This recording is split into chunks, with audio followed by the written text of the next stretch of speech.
Member KBP, kapisanan ng mga broadcaster ng Pilipinas. Ang oras na po, alas 7:05. Hatod sa Saindo, kan Radyo DCGB.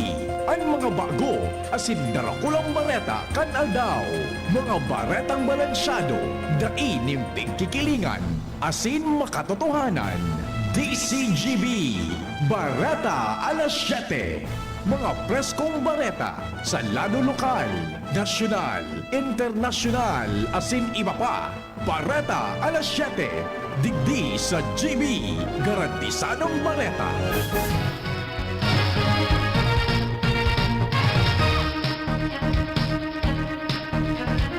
Mga tugan, good morning po sa inyo gabo. Sa kupon sa inyo makakaibangon niya na pagkaaga live from Tagaytay City, si Henry M. para po sa DCGB Bareta alas 7. Kasabay ko po si Jasmine Baluloy dyan sa studio kang DCGB. Good morning, Jasmine. Good morning, VP Henry, asin sa satuyang mga paraan tabay. Ngunyan mga tugang sa detalyes kan mga bareta niya to o headlines kan mga bareta niya to sa lado lokal. Department of Labor and Employment Bicol may patanid sa publiko kontra sa mga nagagamit ng Certificate of Accreditation bilang Field of Safety Officer. Ipinaghagad ni Engineer Mel Romano sa gobyerno probinsyal kan Albay na naikonsiderar na magkaigwanin bilateral contract sa duwang energy generators sa rehiyon Bicol. Operasyon kan Land Transportation Office sa Bicol balik normal na. DOTR Acting Secretary Giovanni Lopez asin PPA General Manager Jay Santiago nagkaigwanan inspeksyon sa Piudoran Port sa Albay, Verac Port asin San Andres Port sa Catanduanes. At kahit sa mga tugang sa lado nasyonal, propestong anti-political dynasty law dapat matibay bago ipasar. PBBM biyaheng Catanduanes para personal na aramon ang danyos kan bagyong uwan.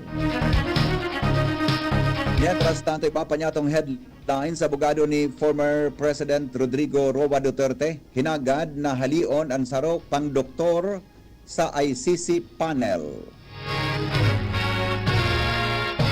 2026 national budget na isponsoran na sa plenaryo kan Senado, 6.793 trillion budget bilog pa. At sa ibang nasyon, iba pang US official, madali nang magboto para tapuson ang government shutdown. Baretang Sports, Beermen dinaog ang Titans sa score na 158-117.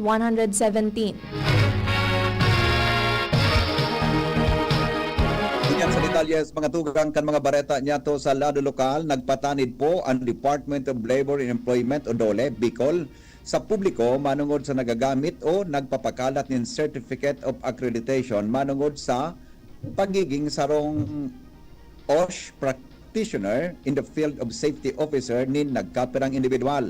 Sigon sa ahensya na pinamayuhan ni DOLE Bicol Regional Director Imelda Gatinao, na nasabing sertipiko bako lehitimo asin bako hali sa ahensya. Pinagpagirumduman kainin ang ahensya sana ang autorizadong magtaokan sertipiko nin pagka-occupational safety in healthcare practitioner kung saan ang aplikante ang nag-aagi sa masusing proseso nin akreditasyon bago makakuha nin sertifikasyon. Ang baretang ini hatod sa Indukan. Optin Lutein Capsule. Alagaan ang paningin sa tulong ng Optin. Kitang-kita ang kalusugan ng mata. Hinagad ni Engineer Mel Romano sa gobyerno probinsyal kan Albay na maikonsiderar na magkaigwanin bilateral contract sa duwang energy generator sa rehiyon Bicol. Tanganing masolusyonan ang agrangay manungod sa mahal na singil kan kuryente asin pagburo brownout na serbisyo sa probinsya. Sa programang Negosyo Time na kan DCGB News, ipinaghiras ni Romano na kun pagtatabang-tabangan asin matututukan, masisimbagan ang power needs kan Albayano an 100% renewable power. Sigun pa sa iyanaan mga konsumidores sa ngunyan, dai man nagagamit ng renewable energy power kundi pinagagamit ang fossil fuels o maati na kuryente.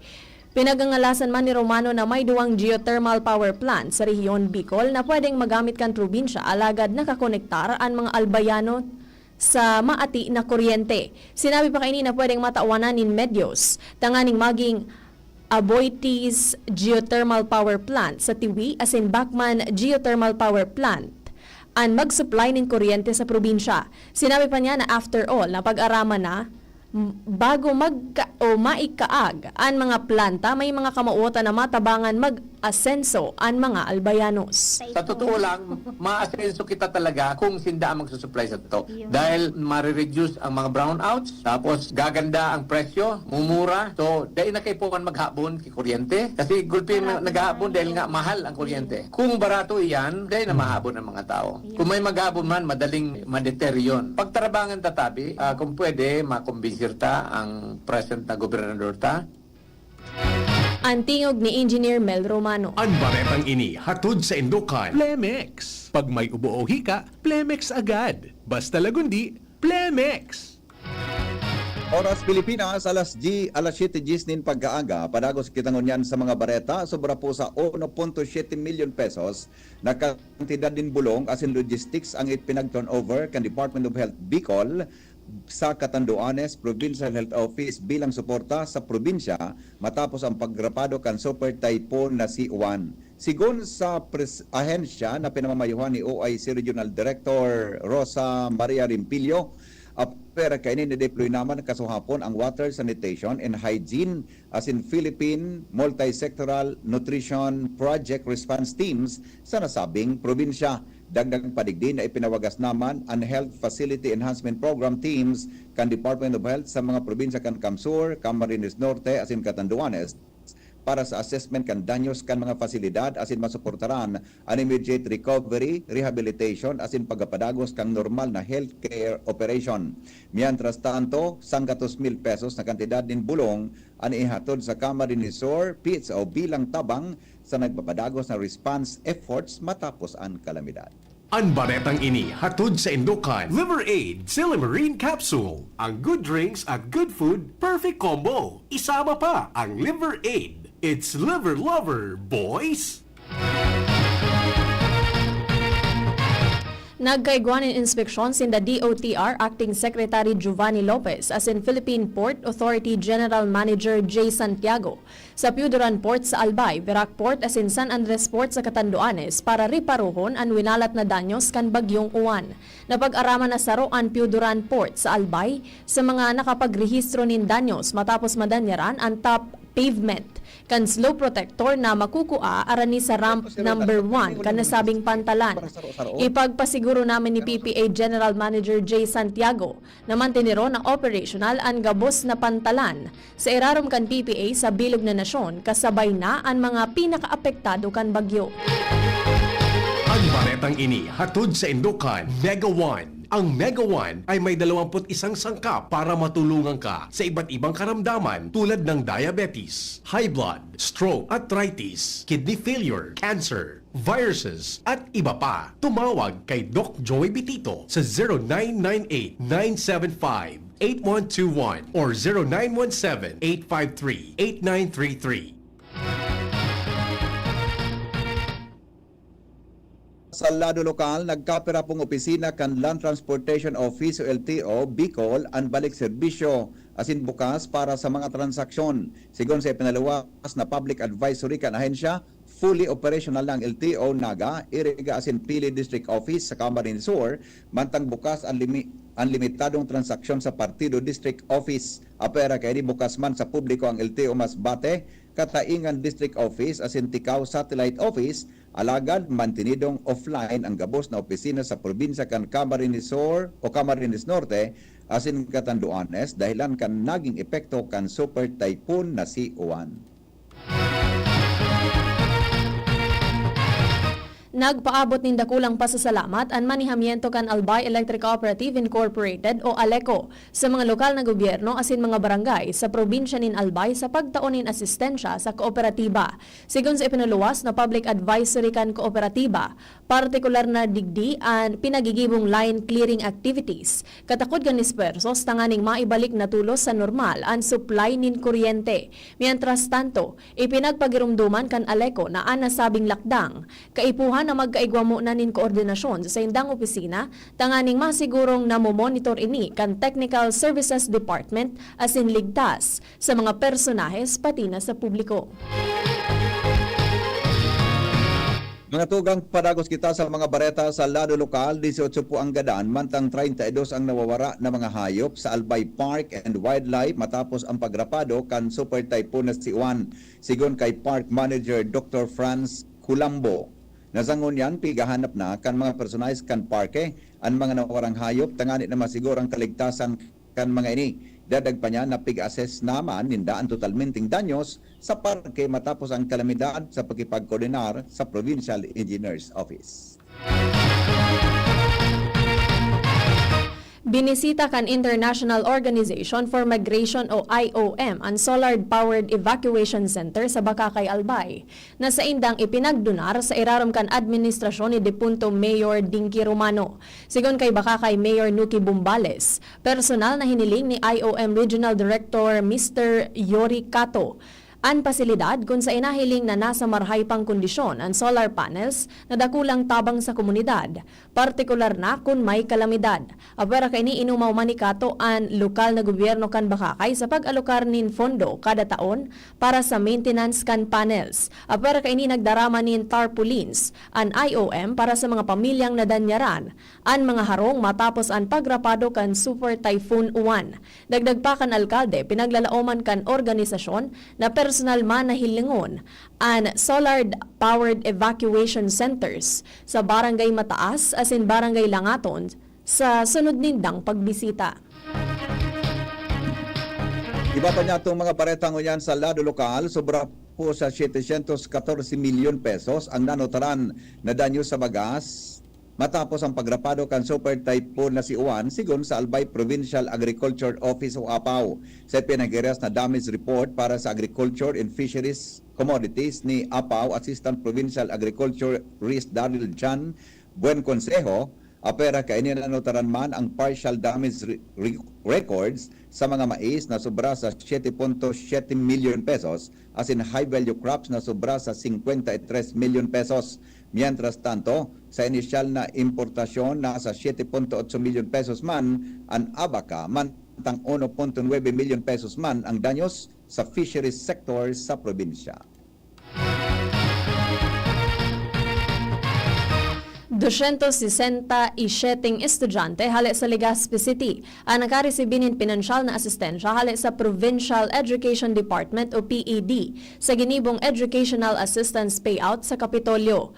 Ang mga estudyante nakaresibinin pig 2,000 pesos na maawot makatabang sa mga proyekto sa eskwelahan, internet load asin iba pang pangangaipuhan sa pag-eskwela. Mga tugang mga bareta sa lado national sports asin sa luwaskan Pilipinas, masunod, makalipas lang po kan mga patalastas. At ngayon, ang pinakabago, ang pinaka-epektibong food supplement na mabusising ginawa sa Amerika at matapos ang 3 taon, aprobado na ng FDA. Mega One, ang evolusyonaryong produkto na nagtataglay ng 21 natural na mga komposisyon na nakatutulong upang palakasin ang immune system at ang ating kalusugan. Para sa karagdagang impormasyon, Maaaring pumunta kay Doc Joey Bitito sa Barangay 18, Cabangan West, Legazpi City, kaharap lang ng Bangko Sentral ng Pilipinas. O tumawag sa 0998-975-8121 or 0917-853-8933 para sa free consultation sa natural medicine. bisitahin din ang aming Facebook pages, Mega One-Superfood at NHC Bayanihan Official. Mega One, evolusyon para sa kalusugan. Pre, makinig ka muna. Payong kaibigan lang ha. Work hard, play hard. Yan ang motto ko dati. Pero nakakapagod din pala katagalan. Sa gitna ng lahat ng mga puyat, inom at pagkain ng masasarap, kasama na ang oily at fatty foods, kailangan pa ring bantayan ang kalusugan. Tamang kontrol ang kailangan. Katuwang ko, ang Liverade. May silimarin na maaring makatulong protektahan ang atay. Cheers to more good times. Be a liver lover.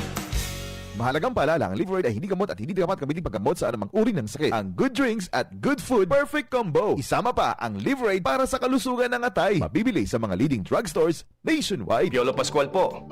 Sa ubo at hika, may Plemex Forte Syrup and bottles. Pero para sa ginhawang kailangan agad, may Plemex Forte Capsule and Blister Pack. Madaling bitbitin, kayang ibulsa. Gawa sa natural na lagundi na tumutunaw at nagpapalabas ng plema. Convenient na, ginhawa pa. Plemex Forte Lagundi in Capsule. Basta Lagundi, Plemex. Easy! Vitex Segundo L is the generic name of Plemix Forte. If symptoms persist, consult your doctor. Sharmila Printing Press and Advertising. For fast and affordable printing, choose Sharmila Printing Press and Advertising. Offset and digital printing. Services offered: tarpaulin printing, flyers, receipts, brochures, business cards, magazines, folio, invitations, newsletters, letterheads, and more. Sharmila Printing Press and Advertising specializes mugs, t-shirts, Panaflex, Sintra board, signages, full-up banners, and more. Visit us at Rawis, Legazpi City, near Rawis Barangay Hall, with branches in Barangay 19, Rizal Street, Cabangan, Legazpi City. Contact 742-6260 or 0917-523-5819 or 0917-148-0361 and 0933-856-2142. Email us at sharmilaprintingpresslegazpi@gmail.com. Open from Monday till Saturday, 8 a.m. until 5 p.m. Sharmila Printing Press and Advertising, where we print your choice. Attention! Attention! Mga paraantabay, may marhay nga bareta. Ang DZGB nasa cellphone na! Yes po! Madadangog na ang DZGB sa saindong mga cellphone. Sa katuyuhan na mas lalo kamong mapagsilbihan, asin dagdag na konbenyensya sa saindong gabos, ang DZGB. Pwede nang ma-access sa paagi kan sa indong cellphone. I-download lang sa saindong mga Android phone ang DZGB app sa paagi kan Google Play Store, asin Apple App Store, asin hanapo ng DZGB Live. I-install sa saindong gadget, asin malinig nindong madadangog ang DZGB. Libre po ini. DZGB. Number 1 na, may Facebook Live pa. Ngunyan, may DZGB Live app na. O, ano pang pigahalat nindong mga paraan tabay? Download na! DZGB Bareta alas 7. Bareta alas 7.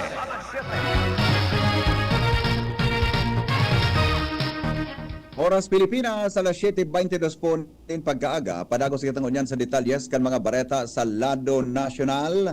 Nangapudan po si Akbayan Party List Representative Percy Sendanya na sigurohon kan Kongreso na ipapasar kay ni anti-political dynasty law sarong komprehensibo asin dainin makakalusot.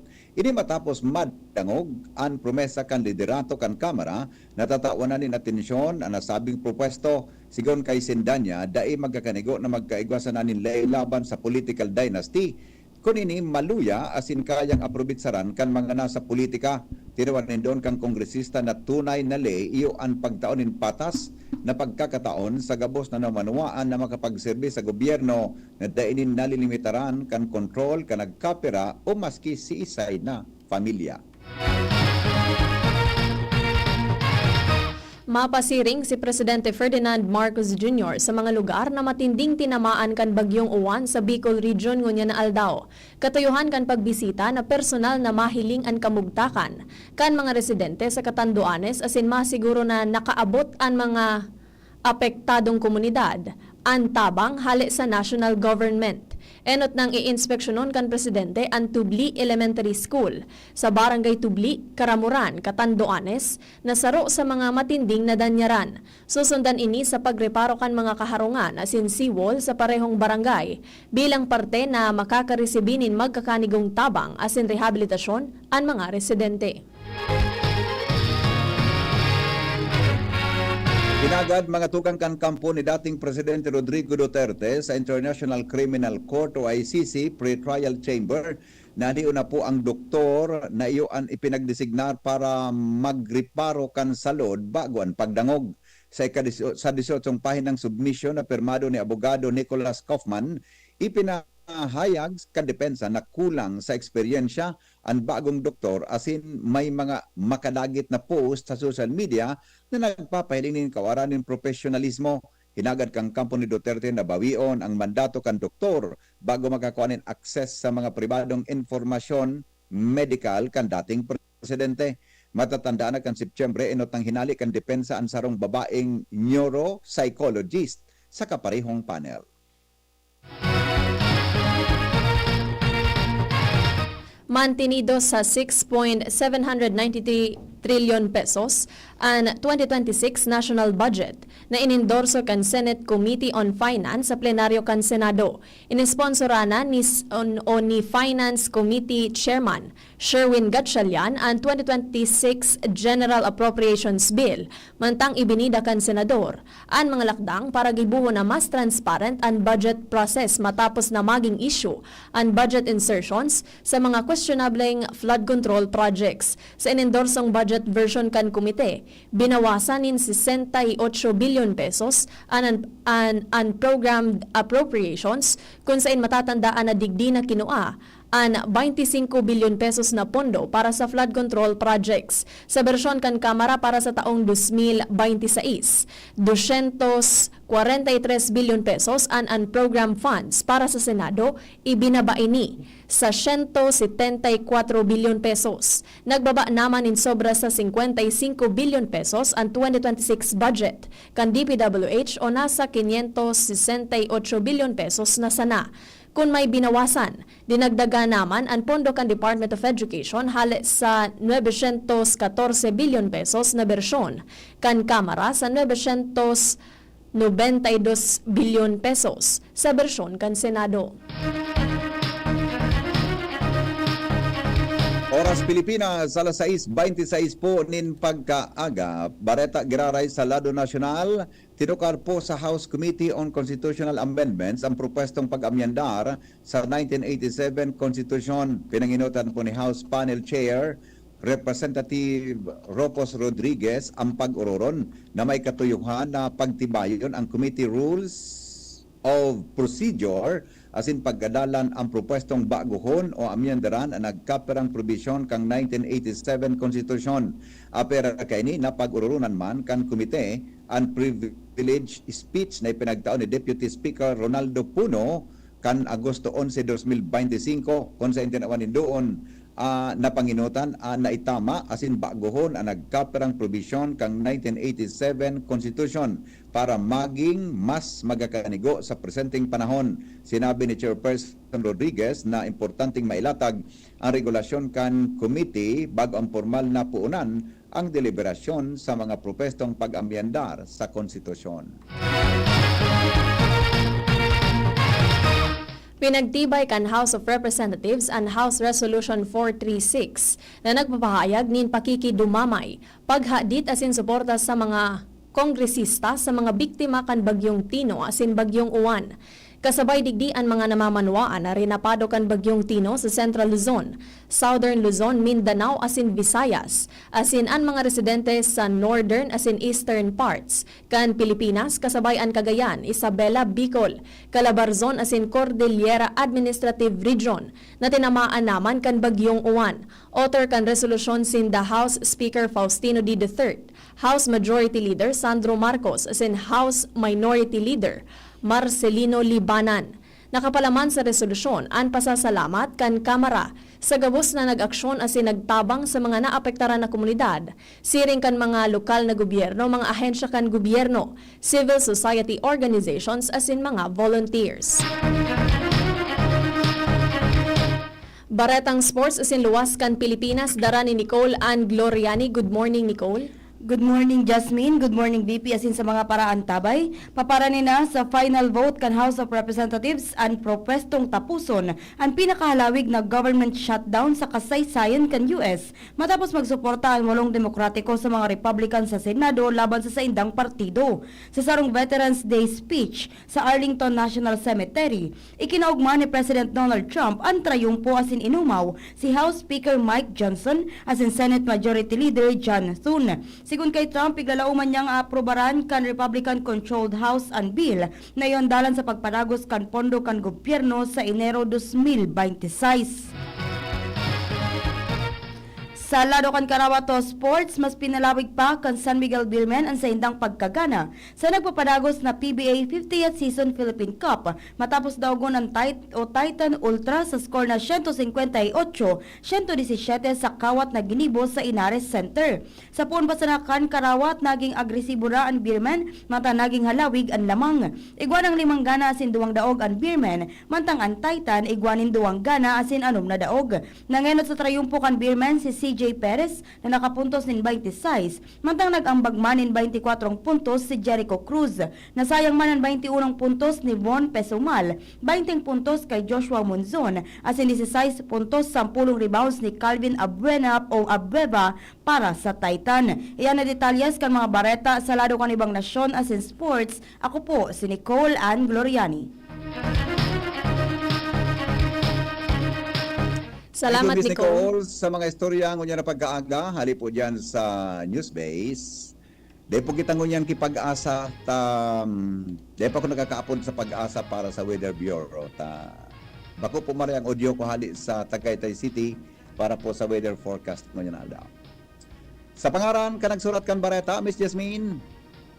Yes, sa pangaran po kang mga nagsururat kan bareta sa Newsbase, sa panginganod po ni News Manager, News Director Mar de la Cruz, Jenny Matthew Balyaran, Nicole Ann Gloriani, asin sa lado technical, kaibahan ta po dyan si Ronald Baldo, sa IT, Jerome Nico Martinez. Diba po live from Tagaytay City, ini po si Henry M. Thank you, goodbye, mabuhay.